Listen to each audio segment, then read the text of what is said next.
Muito bem, pessoal, estamos começando o nosso Desperta SL, quarta-feira, 24 de maio, 7h01 da manhã. Bem-vindos, bem-vindas. Cheguem mais. Quem estiver por aí ouvindo o programa, acordando agora, quem estiver fazendo café da manhã, organizando a criançada para a escola, saindo para o trabalho, quem já estiver no busão, quem já estiver no metrô, quem estiver no carro, você sabe, aliás, que você pode usar os aplicativos aí, né? Principalmente o YouTube, mas os outros também você pode fazer isso, né? Para ir ouvindo o nosso programa como se fosse o seu radinho pela manhã, né? Então, cola mais no ICL, cola mais no Desperta. Quem puder, por gentileza, pega o nosso link, dispara o nosso link por aí. A nossa audiência vem crescendo bastante. Sim, é importante ter audiência, Leandro. Por quê? Porque, ora, sem audiência a gente não chega em lugar nenhum, né, gente? É importante que as pessoas estejam ligadas aqui no que a gente está falando, nas discussões que a gente está trazendo, nos papos que a gente está tendo, para que depois essa palavra seja espalhada para lá e para cá. Este programa vai ao ar todos os dias, segunda, terça, quarta, quinta e sexta-feira. Sábado e domingo? Não, claro que não. Todo dia, às 7 horas da manhã, ao vivo, nos canais do ICL e também nos canais do Eduardo Moreira. Você pode acompanhar no Instagram, na Twitch, no Twitter, no Facebook e também no YouTube, tá bom? O que é que a gente faz aqui todos os dias, das 7 às 8 da manhã? Eu até vi aí que alguém falou que achava que o programa, o Artesão João, né, nosso espectador, achei que o programa começava às 6. Pô, cara, isso aqui é me matar, né? Eu já tenho que acordar às 5 da manhã para fazer o programa, aí começar às 6 eu teria que acordar às 4. Aí, né, aí melhor não seria não ir dormir, né? Mas não, o programa começa às 7 horas da manhã. E o que é que a gente faz aqui? A gente pega as principais notícias do Brasil e do mundo que tá rolando por aí, as coisas mais importantes, faz aquele filtro, faz aquela leitura prévia, você vai sair do programa mais informado e, claro, também mais esperto, porque aqui a gente vai dar o fato e o contexto, né? A gente vai explicar o que é que tá rolando por aí. Vamos lá então, rapaziada, vamos lá dar uma passada rápida pelas capas dos principais jornais do Brasil. Depois a gente vai falar do que tá rolando na 13ª vara da Lava Jato, uma Eine grosse Confusion, como disse o Gilmar Mendes, né? Uma confusão sem limites, de fato. Para quem acompanhou ontem, sabe que o juiz Eduardo Apio, que era o juiz titular da 13ª vara, a tal da vara da Lava Jato, foi afastado pelo Tribunal de Porto Alegre, TRF4, né? A gente vai explicar rapidamente o afastamento, já falamos disso ontem, mas vamos colocar aqui também como as coisas estão, o que é que deve acontecer e, claro, a gente vai dar o contexto dessa história toda, porque nenhum fato sem contexto, né? Presta para nada um fato sem contexto, né? Então a gente vai explicar exatamente quais são as consequências disso, por que é que isso aconteceu, o que é que o Eduardo Apio estava fazendo lá, de bom e de ruim, tem coisa boa e tem ruim, e eu vou depois dizer o que é que eu acho que esse negócio vai, né? Para onde eu acho que esse negócio vai andar, baseado, claro, não só no que eu acho, mas no que eu apurei, nas pessoas com quem eu falei e nas coisas que eu conheço de Lava Jato, que vamos combinar, são algumas, né? Gente, vamos lá então. Antes de mais nada, eu quero lembrar vocês que falta uma semana para entregar o imposto de renda, né? Eu tô falando isso para mim mesmo, inclusive, né, Leandro? Trazer notícia rápida aqui, porque eu sei que tem gente que deixa para última hora, brasileira, aquela coisa, né? Então, só para lembrar vocês aqui, ó, a notícia está no portal da CNN, mas isso aqui está em todos os lugares, né? Falta uma semana para fim do prazo da entrega do imposto de renda. É importante lembrar disso porque nos anos da pandemia aí teve uma diferença. Para quem não sabe, eu estou gripado, tá, gente? Falei sobre isso no programa ontem.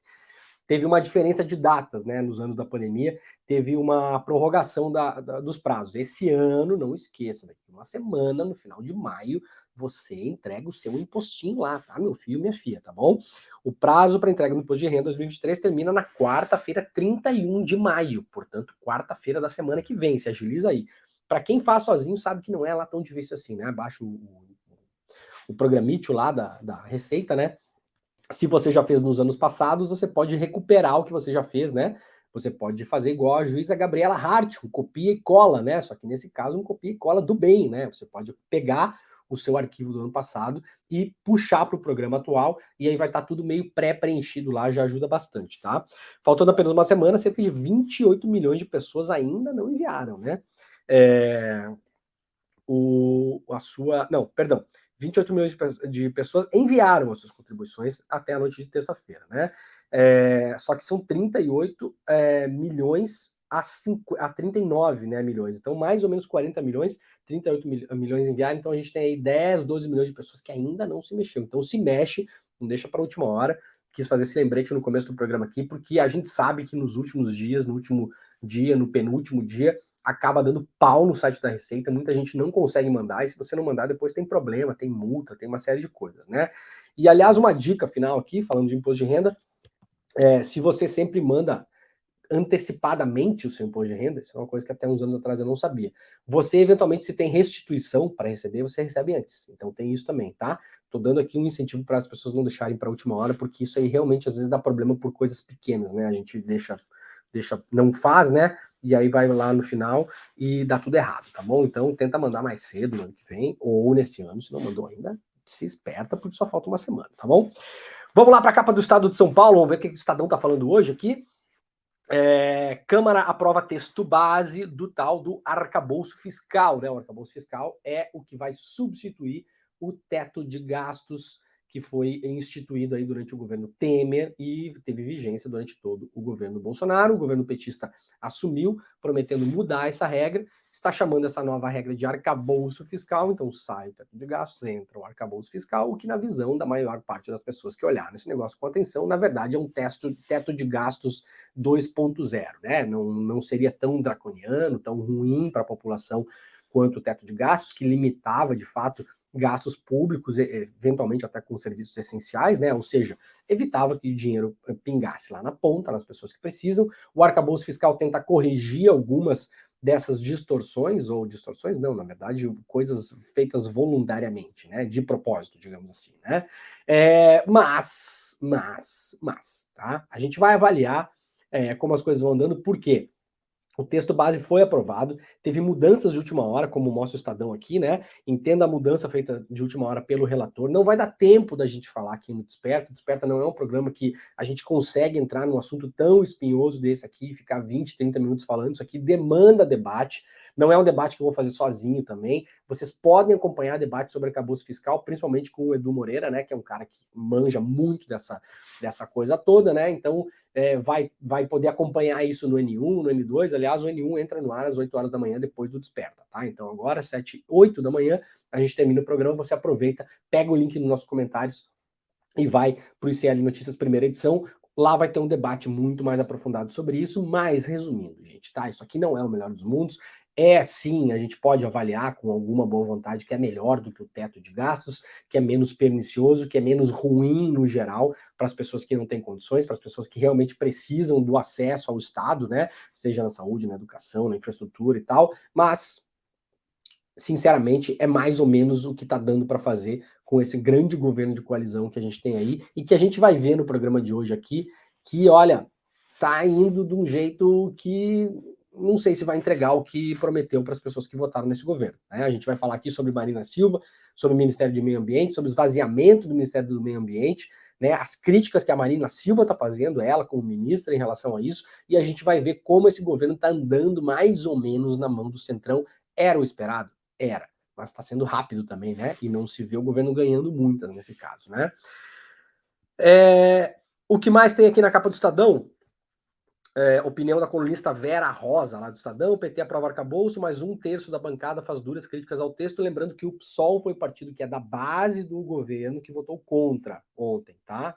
A bancada do PSOL votou contra a aprovação do tal do arcabouço fiscal, porque defende uma regra que seja mais, na visão do PSOL, menos restritiva em relação aos gastos do governo, tá?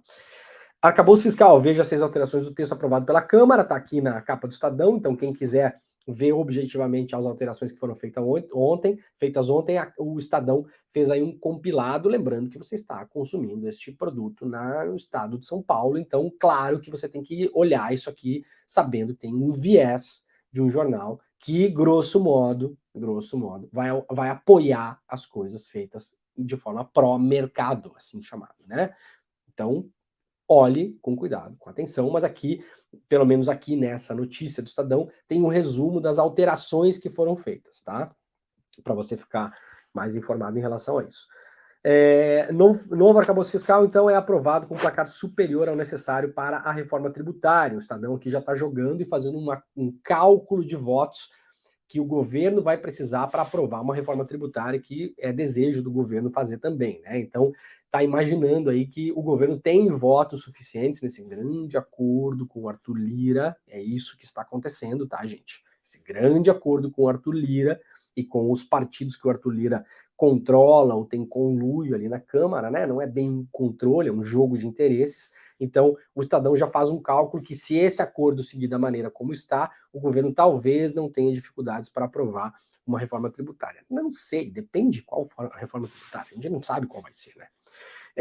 Lira e líder de governo na Câmara divergem sobre o avanço da reforma tributária. Bom, aqui já tem alguns problemas em relação a isso, né? Bom, muito bem. Essa é a capa do Estadão, dando bastante destaque hoje, então, para a aprovação do texto base do arcabouço fiscal. Vamos dar uma olhada rápida na capa da Folha de São Paulo de hoje, tá? Câmara dá vitória ao governo e aprova texto base do arcabouço fiscal com 372 votos, basicamente a mesma manchete. Proposta combina limite de despesas e meta de resultado primário e vai substituir o teto de gastos.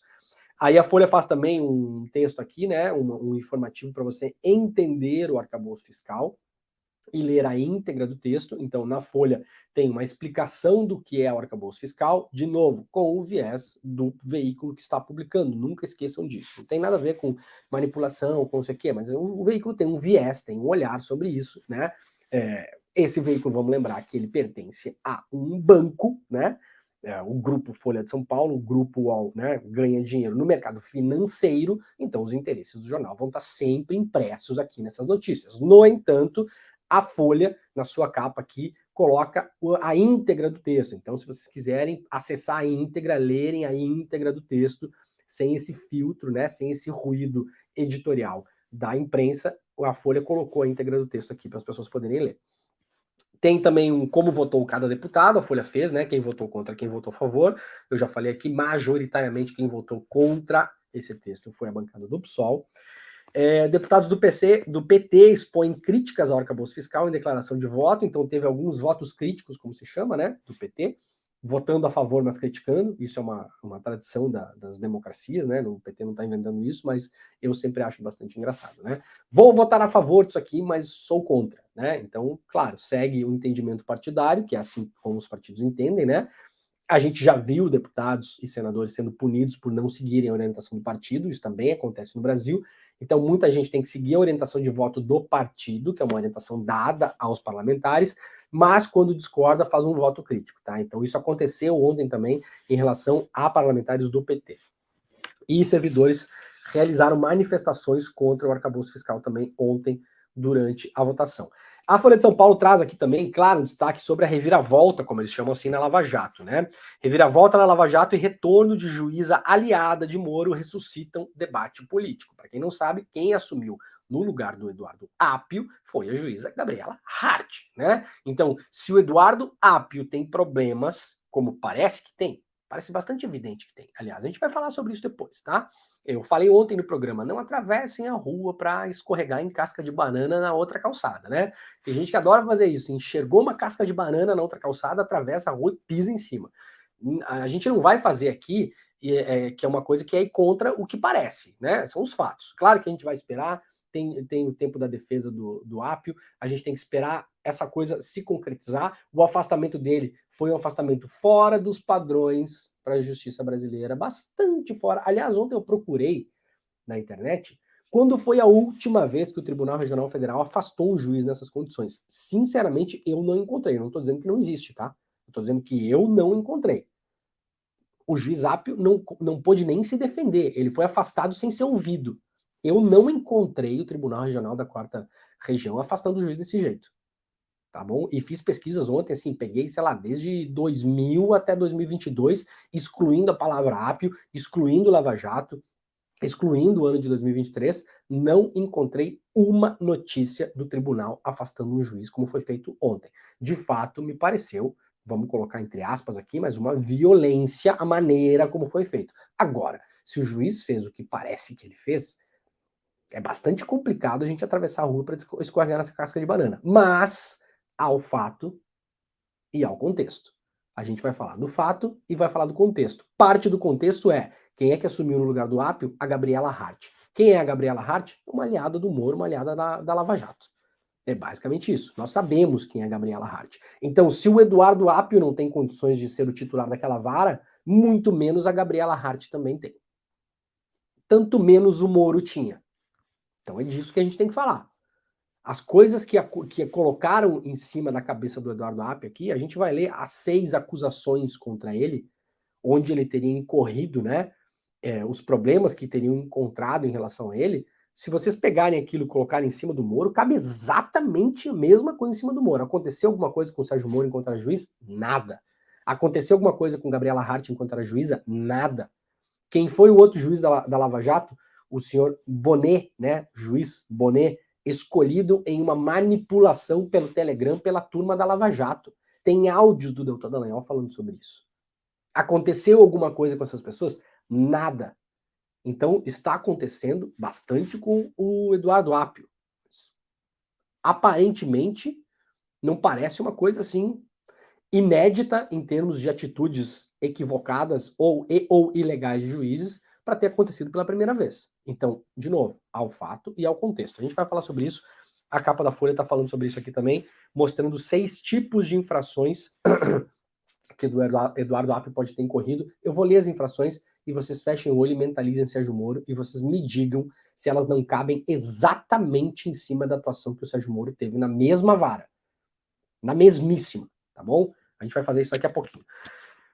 Vamos lá, notícia rápida que está repercutindo aqui. Para quem não acompanhou o programa ontem, eu falei que eu estou em viagem, né? Estou nesse momento na Noruega, então estou acompanhando também as notícias que estão rolando por aqui. Vim para um fórum sobre liberdade de expressão, ter discussões com outros colegas jornalistas, ativistas, políticos, enfim, do mundo todo, né? De fato, pessoas do mundo todo aqui, muita gente ontem aqui, ontem e ontem, na verdade. Então, dando um giro aqui pelas notícias do norte da Europa, a Reuters acabou divulgando uma coisa que passou batido no Brasil, né? Nesse grande debate sobre a Ucrânia, sobre o Brasil, sobre tratados de paz, sobre Lula, sobre etc e tal. Às vezes a gente fica muito na fumaça e vai pouco nos dados, então vamos trazer aqui um fato importante. A Dinamarca ofereceu, né, para ser sede em julho de um encontro para negociar a paz na Ucrânia e falou literalmente que precisa contar com Índia, China e Brasil. Tá? Isso é uma notícia que foi publicada pela Reuters, né? Então, a notícia publicada lá em Copenhague, pela agência Reuters, a Dinamarca gostaria de ser a sede de um summit, né? De um encontro em julho, cujo objetivo seria tentar encontrar a paz entre a Ucrânia e a Rússia. Mas esse encontro precisaria necessariamente, diz aqui, o ministro das Relações Exteriores da Dinamarca, o senhor Lars Løkke Rasmussen, né?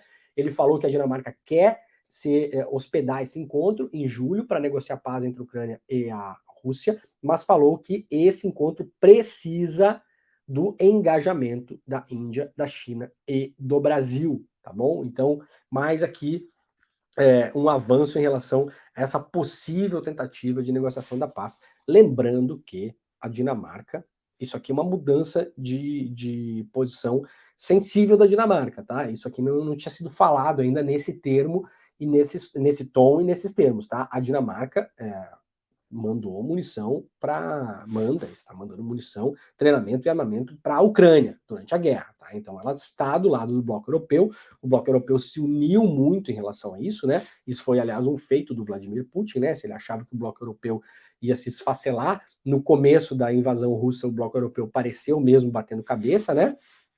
Respondendo somente às ordens dos Estados Unidos, mas agora parece muito o contrário. Parece que os europeus estão realmente fechados nessa história. Ninguém está falando em acordo de paz na Europa. É muito raro você ouvir falar nisso. O Macron falou nisso esses dias. Eventualmente vai receber o Lula, inclusive, esse ano, né, na França.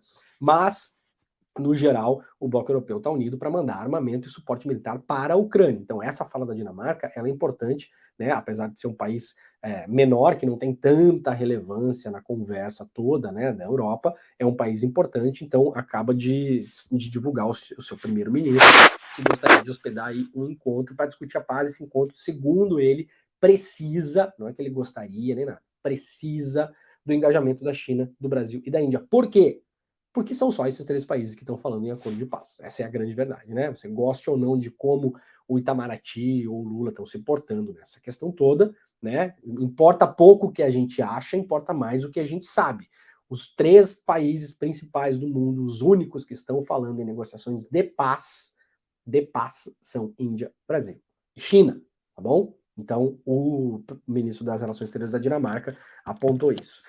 Em paralelo aqui, uma notícia também da RT, uma mídia russa, né? A gente traz aqui também, uma mídia que é carimbada pelos meios ocidentais aí como tendo ligações com o governo russo, né? Mas assim como o New York Times e o Washington Post, outros têm com os governos onde atuam também, né? Então eu não acho isso uma grande questão, é importante que vocês saibam, tá? Mas assim, dizer que só eles têm ligações com o governo e ignorar que o New York Times e que o Washington Post ou que os outros meios tenham ligações com governos me parece um pouco hipócrita da nossa parte, então vamos olhar a realidade como as coisas estão aqui de fato, tá? Então olhem com a lente de uma mídia que é, claro, alinhada aos interesses da Rússia no geral, não só em relação à guerra, tá? Mas traz uma notícia importante aqui, uma notícia factual, tá? Que a União Europeia está ajudando a Rússia, tá? A conseguir fazer negócios para além de usar aquele modelo SWIFT. Quem já fez transações internacionais sabe que tem um negócio chamado SWIFT para você mandar dinheiro de um país para o outro. Lembrem que no começo da guerra, a Rússia e várias empresas russas foram proibidos, bancos russos, né, foram proibidos de usar esse sistema de pagamentos internacionais, o SWIFT. E sem usar isso, fica muito difícil para você fazer negócios, né? Porque você não consegue, de fato, mandar dinheiro de um lado para o outro. A Rússia encontrou algumas alternativas, né? Inclusive está usando um sistema de pagamento chinês, até porque a China hoje é o principal parceiro comercial da Rússia, como é da maior parte dos países do mundo, né? Mas hoje a Rússia está muito ligada à China, então estão usando um sistema de pagamento chinês, estão eventualmente fazendo transações em outras moedas e com outros países, então a gente já falou sobre isso aqui, a Rússia não pode vender petróleo para os Estados Unidos, mas aí ela vende petróleo para a Índia, e a Índia vende petróleo russo da Índia para os Estados Unidos. Então essas sanções, elas são mais ou menos uma grande farsa, se a gente olhar na maneira como as coisas estão se dando de fato, tá? E agora a própria União Europeia vai ajudar um banco estatal, né, russo, o Banco da Agricultura, a fazer pagamentos para além do sistema SWIFT. Por quê? Porque a Rússia é um produtor de um produtor agrícola importante, né? E precisa continuar exportando para os países, inclusive, que estão em guerra contra ela.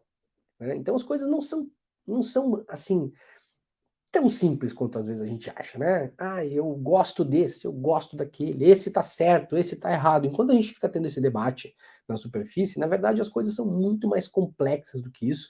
E vejam, a própria União Europeia, que está apoiando hoje militarmente e moralmente a Ucrânia, agora está fazendo esforços para que um banco, um dos principais bancos da Rússia, consiga fazer negócios no exterior para manter as suas exportações, tá? Então, de novo, as coisas são complexas, tá? Isso aqui é uma notícia factual trazida pela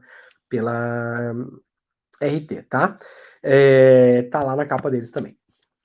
Vamos lá então para as notícias do Brasil aqui, focando no que aconteceu ontem, né? Relator de MP, né? Que está rolando lá junto com o governo, medida provisória, retira competências do Ministério de Marina Silva.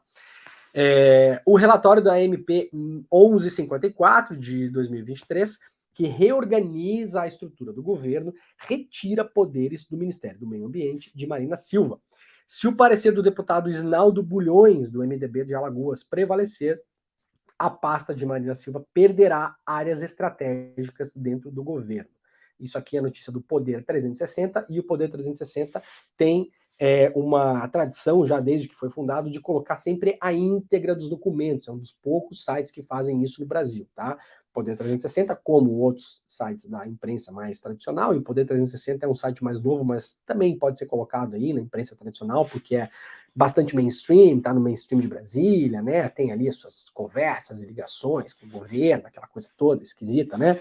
Tem um monte de coisa esquisita também que rola na imprensa, e vocês sabem disso, tá? Mas o Poder 360, vamos falar aqui, na verdade, tem essa tradição que pouca gente faz no Brasil, devia fazer mais, de colocar a íntegra dos documentos, tá? Em destaque, não escondido num link, num canto que ninguém acha. Então, quem quiser ver a íntegra dessa medida provisória do deputado Isnaldo Bulhões, pode acessar o Poder 360. Eu vou ler aqui e vou colocar a reação da Marina Silva, vamos explicar o que é que está acontecendo aqui, tá? Primeira coisa, as pessoas leem, a gente tem que lembrar uma coisa, tá, gente? Os partidos hoje em dia, eles significam, tirando algumas exceções, eles significam muito pouco, tá? Então você lê isso aqui e fala, Isnaldo Bulhões, do MDB, então não é o governo que está fazendo isso. Não é o governo Lula que está tentando tirar poderes da Marina. É o governo Lula, tá? O Isnaldo Bulhões é o cara que fez parte importante do governo de transição no governo Lula, tá? Ele é um cara que é ligado à base governista, não é porque ele não é do PT que ele não seja, tá? Não à toa ele foi escolhido para ser o relator dessa medida provisória, tá? O texto, então, eu já falei que retira poderes, não, o texto retira do meio ambiente, vamos lá ao que acontece de fato depois da repercussão desse caso, tá? O texto retira do Ministério do Meio Ambiente, que hoje é tocado pela Marina Silva, lembrando, Marina Silva, né, importante na campanha, importante para derrotar o Bolsonaro, né, fez as pazes com o PT, foi chamada, né, tinha uma dúvida se ela ia ou não, todo mundo agradeceu que a Marina Silva foi, agora 5 meses depois a Marina Silva, a gente está vendo aqui, a gente vai ver a repercussão, está sendo escanteada dessas decisões e pisoteada dentro do governo, eu sinceramente não sei se ela fica no cargo, tá? Por vontade própria, inclusive. A gente vai ver aqui, ó. O texto retira do Ministério do Meio Ambiente a Agência Nacional de Águas e Saneamento Básico, que passa para o Ministério da Integração e Desenvolvimento Regional, comandado por Valdez Góes. O ministro é filiado ao PDT, mas foi indicado ao cargo por influência do União Brasil. Então, de novo, o que eu falei antes, esse governo está navegando nas águas em um barco remado pelo Centrão. Essa é a mais pura verdade. Cada dia que passa, a gente vê mais isso. Podemos discutir se isso é a herança nefasta do bolsonarismo, e é a herança nefasta da abertura das contas públicas através do orçamento secreto para o Centrão. O Bolsonaro precisou fortalecer o Centrão através de um monte de coisa, inclusive do dinheiro da Codevasf, etc e tal, para se manter no poder, precisou. No entanto, o fato é que 24 de maio de 2023, o governo Lula, em boa medida, segue navegando nas águas herdadas pelo governo Bolsonaro. Tá bom, gente? Isso é um fato. É o que está acontecendo na frente dos nossos olhos aqui. Outra mudança que esvazia o Ministério de Marina é a competência para tratar sobre a Política Nacional de Recursos Hídricos. De acordo com o relatório apresentado na comissão mista na terça-feira, portanto ontem, a área também passa para as mãos do União Brasil.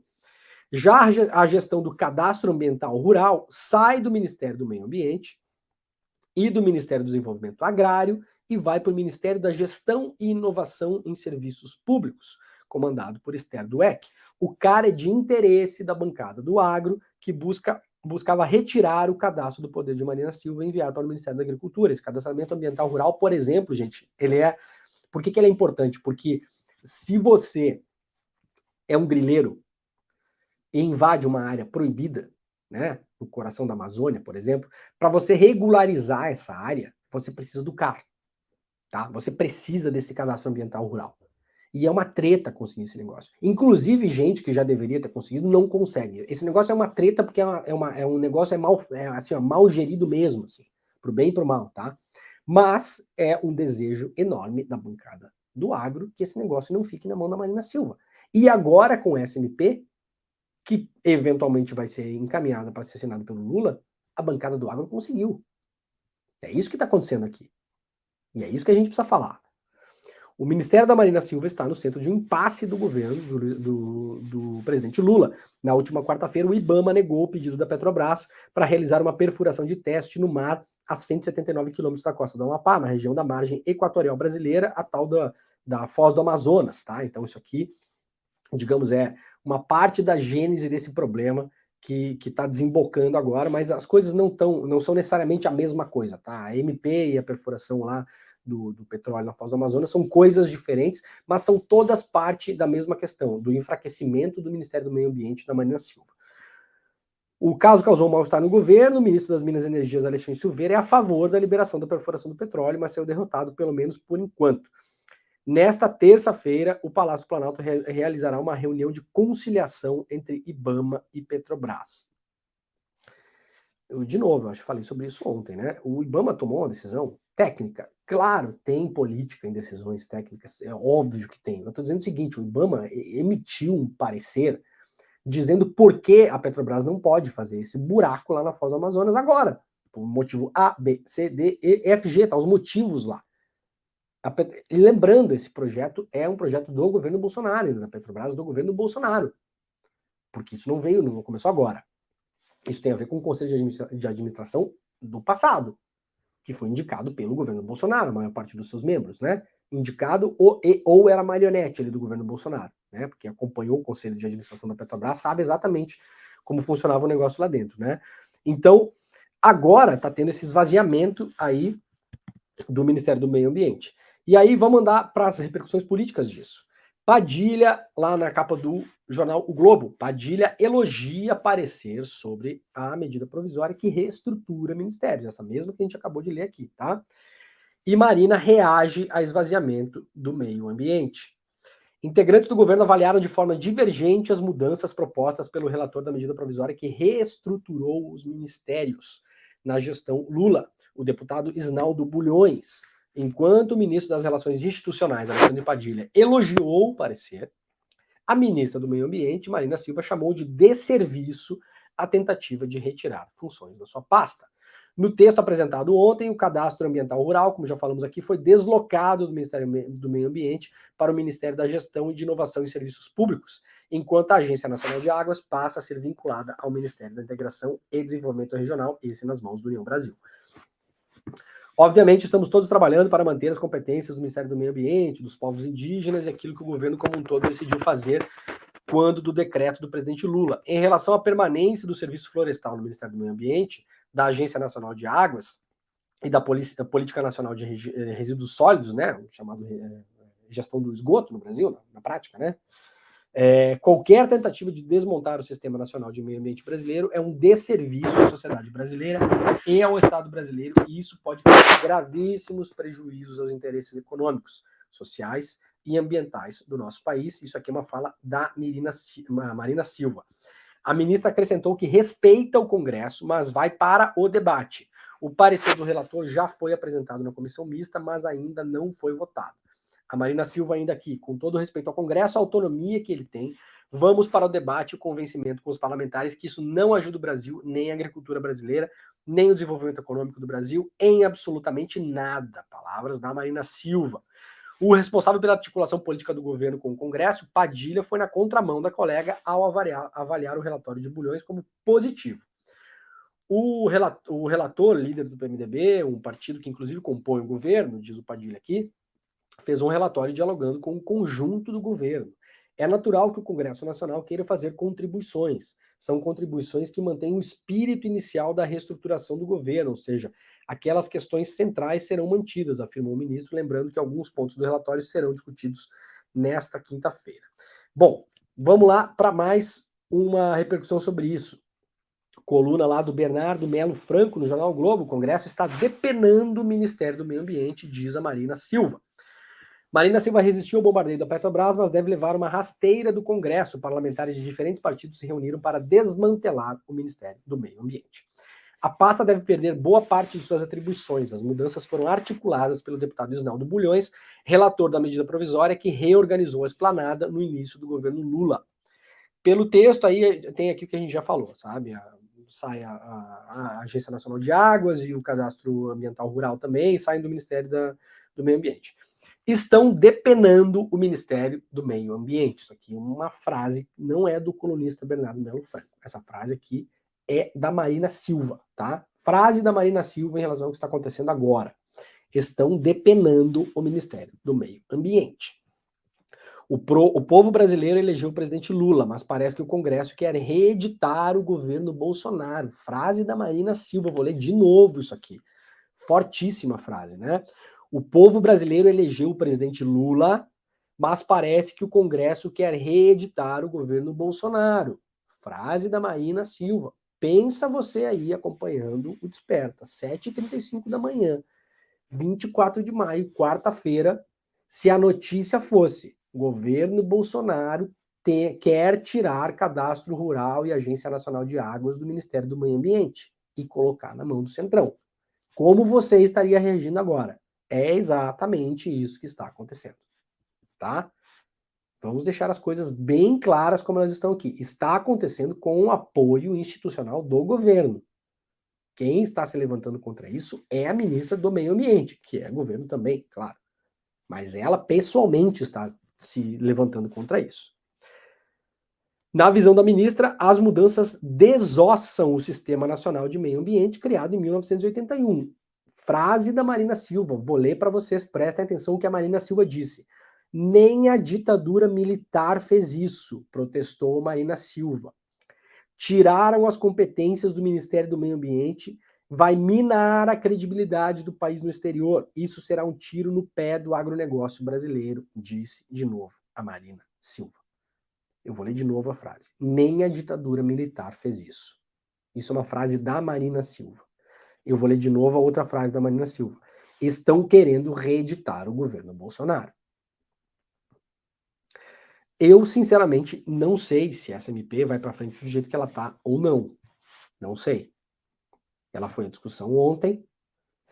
Parece que o governo está tentando fazer um tipo de reconciliação entre a Marina e os outros integrantes do governo, mas eu sinceramente acho que se essa coisa andar do jeito que está andando, e a pressão sobre o IBAMA andar do jeito que andou e está andando em relação à perfuração de petróleo na Foz do Amazonas pela Petrobras, eu não sei se a Marina Silva permanece no cargo. Porque o que ela tem dito é muito forte. Aí você pode concordar ou discordar da Marina Silva.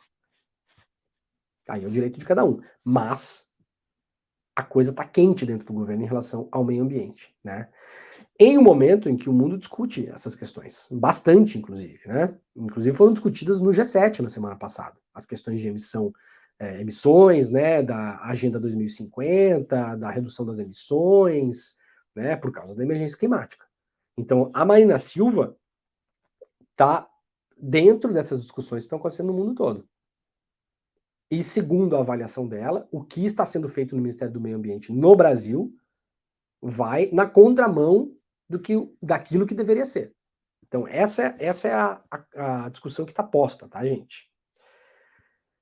Ligado a isso, uma notícia de ontem do Financial Times, para vocês terem uma ideia, eu peguei coisas que estão acontecendo no mundo para a gente ter uma ideia de como esse não é um debate do governo Lula, tá, gente?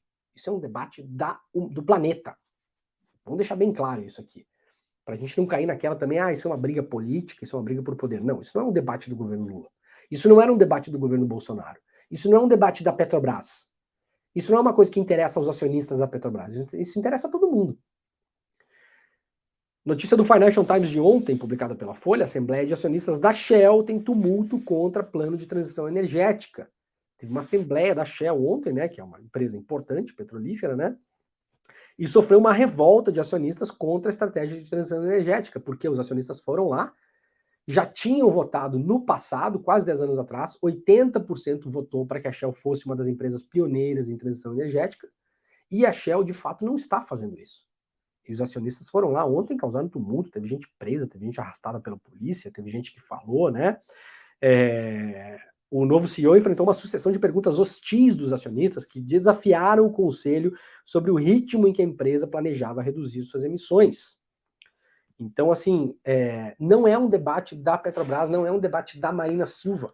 Vamos lá para o capa do The Guardian hoje, por acaso, na verdade, né? A manchete principal do jornal inglês The Guardian hoje, que a Chevron, que é a segunda principal empresa de petróleo dos Estados Unidos, né? Uma empresa gigante que tem interesses na América Latina, no Canadá, na Ásia, na Austrália, na Europa, né?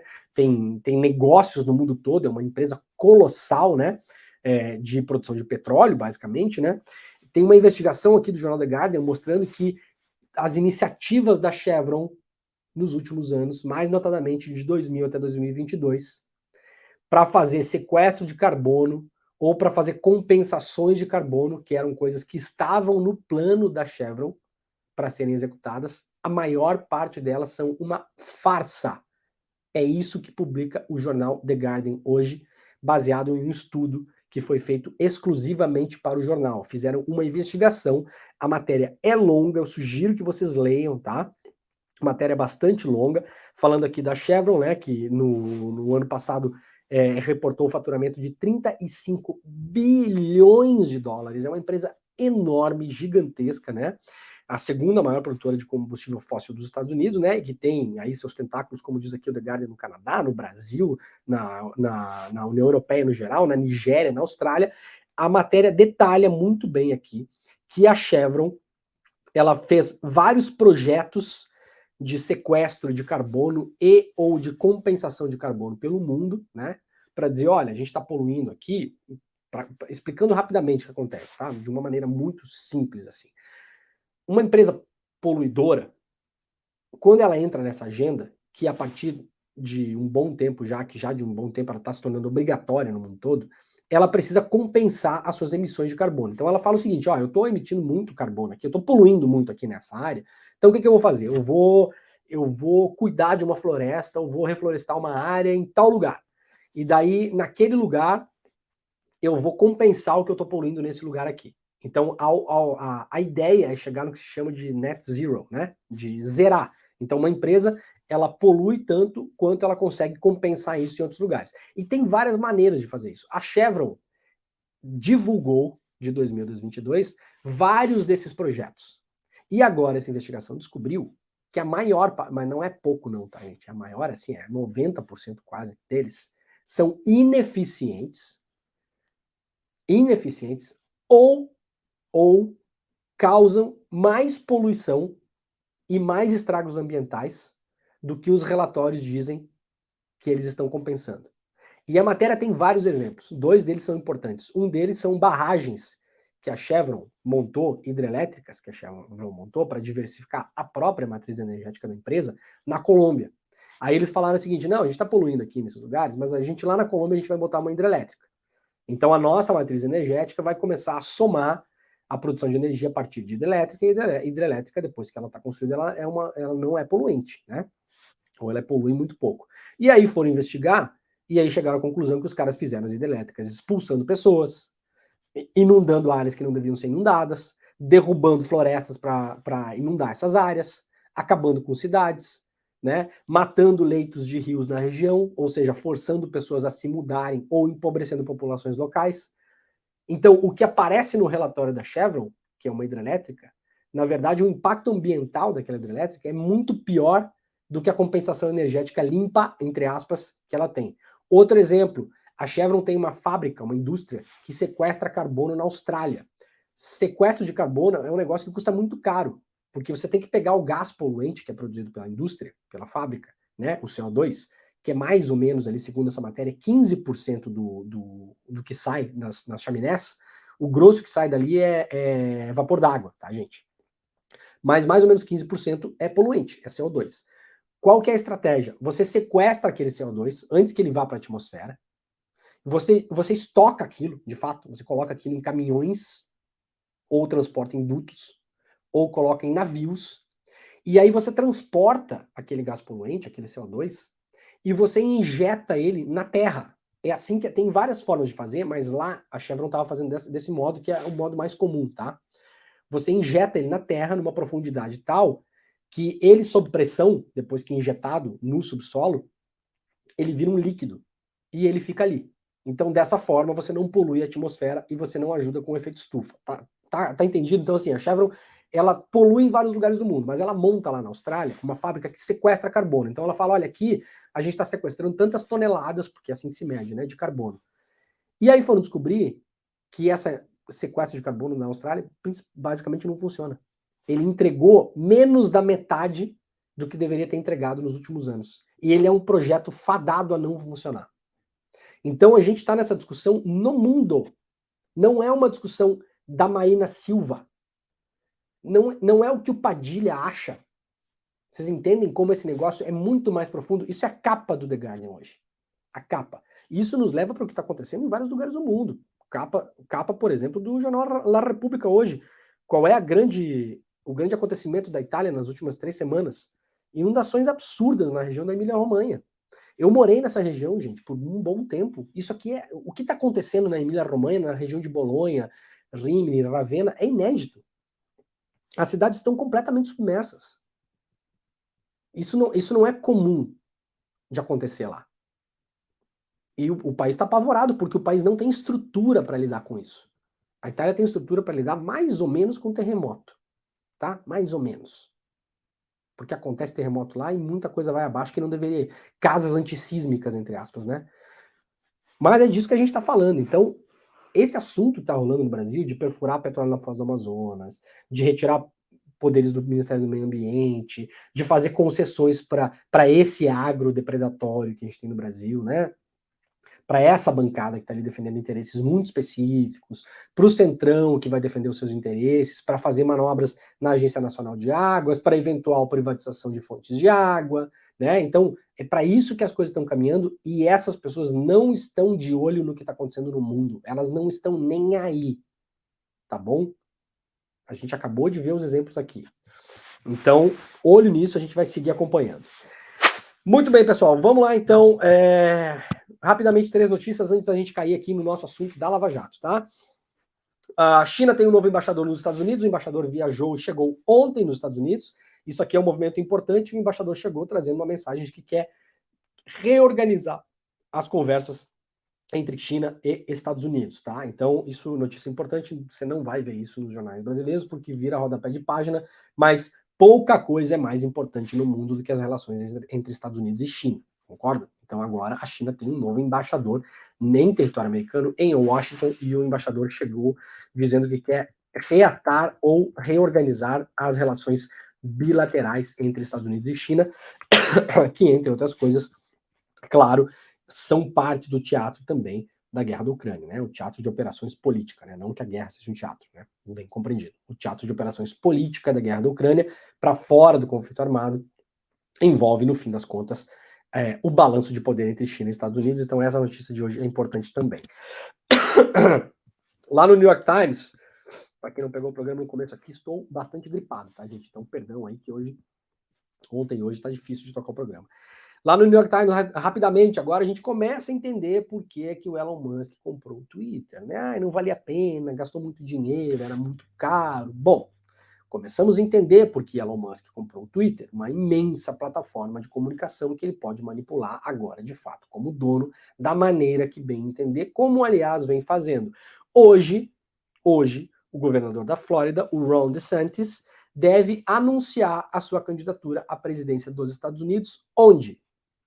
Em uma live por áudio chamada Spaces, para quem não conhece, lá no Twitter, né? Você pode fazer ao vivo só por áudio, é uma ferramenta chamada Spaces, com o Elon Musk. Então, sim, um cara que era um trumpista, apoiou o Trump nas políticas imigratórias, estava sempre ao lado do Trump para expulsar imigrantes, para fazer muro, para não sei o quê. O Ron DeSantis, agora ele vai tentar disputar a vaga do Partido Republicano para a presidência da República com o próprio Trump. Ele vai tentar surfar na onda do trumpismo, que está ainda muito vivo nos Estados Unidos, né? Como uma espécie de Trump light, tá? É um pouco isso que ele vai fazer, mas tentando pegar os mesmos eleitores. Então vai ter uma briga, possivelmente, do Ron DeSantis com o Trump, se ele levar adiante essa pré-candidatura dele. E ele vai anunciar a sua candidatura hoje em uma live no Twitter com o Elon Musk. Então agora a gente começa a entender um pouco para onde essas coisas estão caminhando e começa a entender que comprar o Twitter não foi só uma birra de quem tem muito dinheiro, né? É óbvio que essas pessoas não dão ponto sem nó. Muito bem, pessoal, vamos lá então para a notícia principal de ontem, né? A gente tem umas coisas que eu deixei de lado aqui, que são importantes também, mas não vai dar tempo hoje, a gente vai falar sobre isso amanhã, tá? Entre elas, o STF volta a julgar a descriminalização das drogas. Esse é um dos lados bons de ter governos de esquerda no Brasil, né? O próprio STF começa a ter mais espaço para respirar e recolocar essas pautas em andamento, né? Então a gente vai ver isso nos próximos tempos, a gente vai falar sobre isso amanhã, tá bom? Bom, muito bem. Ontem o juiz Eduardo Apio foi afastado da vara, lá 13ª vara, vara da Lava Jato em Curitiba, tá bom? Motivo alegado, porque não sabemos ainda, porque sequer investigação aberta, oficial, há ainda, tá? Por enquanto é um processo administrativo interno do tribunal, o juiz sequer foi ouvido, o Ministério Público também não foi ouvido, o juiz vai ser ouvido agora, vai poder mostrar a sua defesa agora. Alegação, o juiz Eduardo Apio teria acessado um sistema da Justiça, conseguido o telefone do sócio do Sérgio Moro e da Rosângela Moro, que é, só por acaso, o filho de um desembargador, né, o desembargador Malucelli, né, que por acaso é o desembargador que reemitiu uma ordem de prisão contra o Tacla Duran. Então vocês estão entendendo aqui, né? Vamos ao fato e ao contexto, né? O juiz Apio era o único juiz que estava finalmente ouvindo o Tacla Duran, tinha tirado contra o Tacla Duran uma ameaça de prisão, o Tacla Duran viria para o Brasil para dar depoimento, um desembargador do TRF chamado Malucelli, né? O primeiro nome dele aqui, o Marcelo Malucelli, né? Ele reiterou, ou seja, passou por cima do juiz Eduardo Apio, dizendo que o Tacladura poderia ser preso se viesse ao Brasil, e foi se descobrir que, na verdade, o filho dele namora a filha do casal Moro e é sócio do casal Moro em um escritório de advocacia. Muito bem, acusação contra o juiz Eduardo Apio. Ele teria ligado para esse namorado e filho, né, do namorado da filha do Moro e filho do Malucelli, né, e feito uma conversa, vocês ouviram a conversa, outra conversa bastante esquisita, né? Aliás, não se entende nem mesmo o motivo da conversa, mas o juiz Apio teria ligado para ele, se fazendo passar por outra pessoa e tentando pedir informações fiscais sobre o desembargador pai desse sócio do casal Moro. Muito bem, esse é o motivo do afastamento, tá? Está afastado o juiz. O TRF4, como eu falei antes aqui, não se tem notícia que tenha afastado o juiz nos últimos anos no Brasil, num caso parecido com esse. É uma coisa realmente inédita, né? Aliás, os vários garantistas de ocasião que falaram que era uma decisão inédita de caçar o doutor Dallagnol no TSE, agora estão calados em relação a isso. É esquisito, né? Aí o TRF4 ele viu 6 tipos de infrações em um suposto telefonema do juiz da Lava Jato, né? Vamos a eles aqui, ó. Ao apurar o caso do suposto telefonema do juiz Eduardo Apio, ao filho do ex-relator da Lava Jato, Marcelo Malucelli, o corregedor, filho do ex-relator da Lava Jato, sócio do Sérgio Moro e da Rosângela Moro em escritório de advocacia e namorado da filha do casal Moro.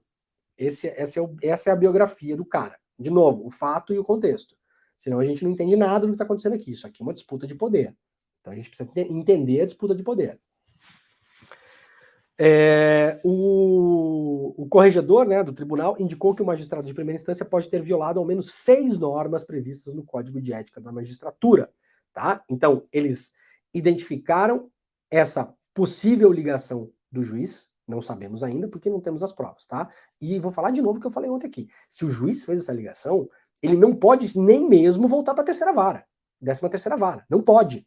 Não pode um juiz que se envolveu, que teve esse envolvimento, esse tipo de envolvimento com o caso, por mais que a gente vá defender aqui que ele tem que ter o direito de defesa, que é o que eu sempre falo para todo mundo. Já falei isso, inclusive, para o Collor, para o Eduardo Cunha, não interessa quem. A pessoa tem que ter direito de defesa, tem que ter paridade de armas, né? Não pode ter perseguição judicial, não pode sofrer violência jurídica.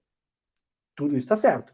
Agora, se constatado que o juiz fez de fato essa alegação, o juiz Eduardo Apio não pode voltar para a 13ª vara da Lava Jato. Não pode.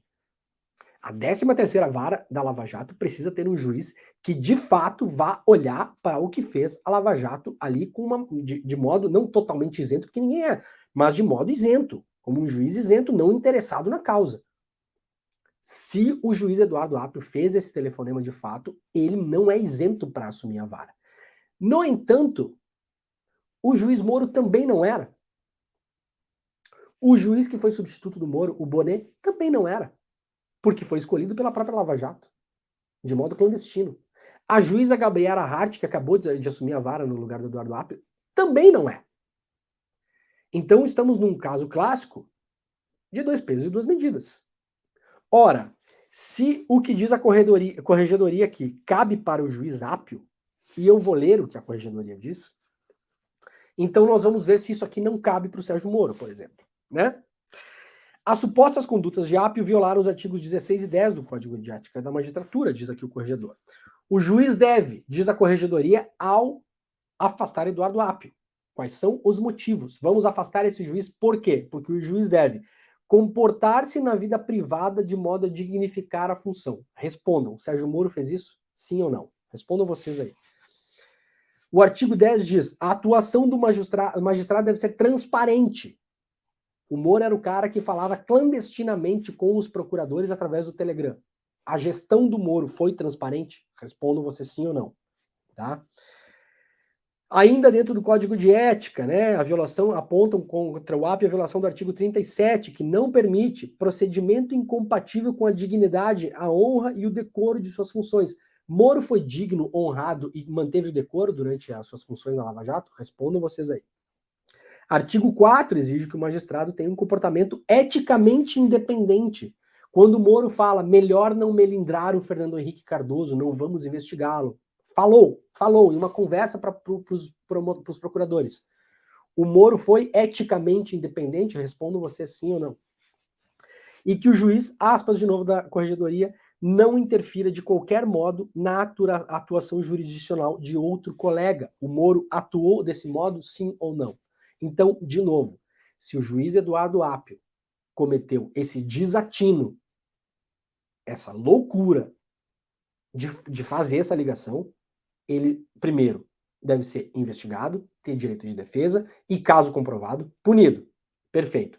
Não deve voltar para a 13ª Vara. A 13ª Vara não precisa de um juiz que eventualmente tenha feito isso. Porque isso enfraquece, inclusive, a luta contra os desmandos e ilegalidades da Lava Jato, que não se apagam com esse caso. Ou, por exemplo, né? Aqui, ó. As 22 conversas telefônicas gravadas pela Polícia Federal, que foi divulgada uma só, a tal do Bessias. As outras 21, que contavam uma história totalmente diferente, mostrando que, na verdade, a intenção do Lula não era assumir ministério nenhum na época da Dilma para se proteger com foro privilegiado. Tem gravações sobre isso da Polícia Federal. Elas não foram divulgadas pelo Moro. Uma só foi divulgada, falseando a história, criando uma mentira pública. Isso aqui se apaga com o caso do juiz Apio ou não? Muda alguma coisa esse caso aqui? Se esse juiz Apio fez essa ligação para o sócio do Moro? Muda absolutamente nada. Nada. PF confirma grampo ilegal na cela de Alberto Youssef, delator da Lava Jato, notícia 19 de maio, portanto, 10 dias atrás, menos. Laudo apontou o uso de escuta clandestina para ouvir conversas de Youssef enquanto ele esteve preso em Curitiba. Muda alguma coisa o fato do juiz Apio ter ligado para o sócio do Moro e feito uma suposta ameaça? O fato de que grampearam ilegalmente a cela de um delator em Curitiba? Não muda absolutamente nada. Muda alguma coisa o fato de terem grampeado advogados? Não muda absolutamente nada. Muda alguma coisa o fato do Moro ter oferecido uma testemunha de acusação contra o Lula pelo Telegram para o Deltan Dallagnol? Não muda absolutamente nada.